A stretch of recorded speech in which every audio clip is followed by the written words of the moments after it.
I've tried not to say much about this on camera because I've really kept it just to social media stuff. But the ongoing issue with Nintendo Switch Era 2123 1502 is now going into its 10th day, and Nintendo has not said a word to anybody. It has given people fixes or strategies to mitigate the problem that work only some of the time, not all of the time, and it is preventing a lot of people from either being able to download games they bought or being able to update the games that they already have installed. It is a bad error. It is something that Nintendo did to users. It is not something that users did to themselves. After all, most consoles are set to download updates on their own, and why wouldn't they? Updates or firmware updates are meant to make consoles run better or to fix things like stability in the background. That's not what has happened here. Now, look, I understand that firmware updates that kind of mess with consoles or mess with hardware do happen from time to time. Apple is another company that has had issues with this where I've downloaded some firmware updates and it winds up messing with Wi Fi, for example, where you have to wait for another firmware patch or another firmware update to come in order to make that problem go away. But Apple usually does a decent job of getting out in front of these things before too long and letting people know, yep, there's a problem, we're working on it, please be patient with us. Nintendo has done no such thing.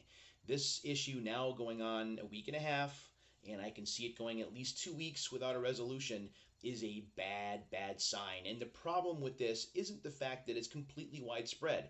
If it was a situation where everyone was affected, then obviously Nintendo would have to say something, but that is not the case here. What's happening is it's affecting a minority of users, probably somewhere between 10 to 20%. That's what my guess is. I don't have any data to back that up. I'm just kind of going off of what I'm seeing on social media in terms of reaction. So it is not a majority, it is a minority. But Nintendo said nothing. It has been 10 days now, and Nintendo has said not a word. The only thing that they've done, pretty much on the down low, is they've taken that update that's caused these problems down. But it's too late because everyone who downloaded that update is still struggling with this error. It is not going away. Now, for some people, it is not completely broken.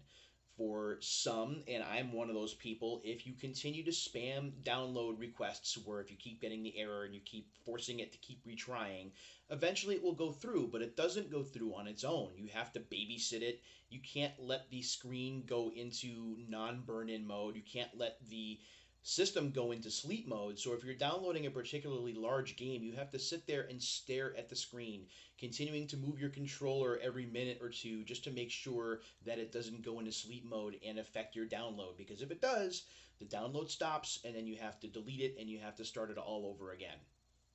Look, I get it. Companies make mistakes.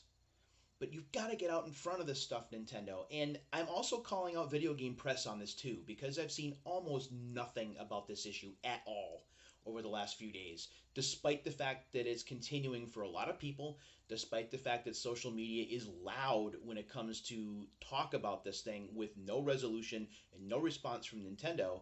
And video game outlets, video game news outlets like IGN, like Game Informer, Polygon, Kotaku, they're all very silent on this. Not going to Nintendo asking them what the problem is, not forcing any kind of comment, just basically ignoring the situation, probably using how difficult E3 was or whatever nonsense they want to come up with to not cover this.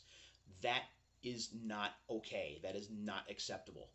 The only time that Nintendo is actually going to come to the forefront and do something about this is if pressure is put on them.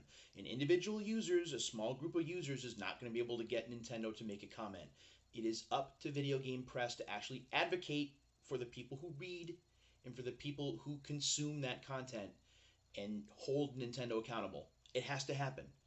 It's either that or as this drags on, if there's any kind of class action lawsuit that's possibly brought forward, or maybe somebody has an in with a TV station somewhere, and maybe the TV station does like an investigative report on it. I know you're saying it's only been a week, they're going to fix it. It's been a week. It has been a week and a half. Nothing. Not a comment, not any kind of timetable or roadmap as to what's going on behind the scenes. Nothing at all. That is not acceptable. That is not going to fly. So I'm hoping, I'm really hoping that this is going to be resolved soon, because I have games that I want to play. I have games that I want to download. There are games that I'm going to be buying very soon, like Mario Golf, for example, that I'm not going to be able to download any updates for because the system isn't working. I'm really hoping that Nintendo is going to get out in front of this sooner rather than later instead of continuing to bury its head in the sand on this. It's embarrassing, it's frustrating, and honestly, it's a little bit dishonest for Nintendo to basically continue to take money from consumers while allowing them to not be able to download their stuff. It's not okay. So, Nintendo, you're not watching this. It's only going to be a handful of people that are watching this, but something's got to change. Whether it's at Nintendo itself or whether it's at a video game press outlet that finally decides to pick up this story and run with it, something's got to give, because if not, there are going to be a lot of angry fans. And if Nintendo thinks that they're going to release some kind of Switch Pro, there's going to be another thing coming for people who are going to be questioning whether Nintendo knows what it's doing in terms of firmware. Thanks for watching.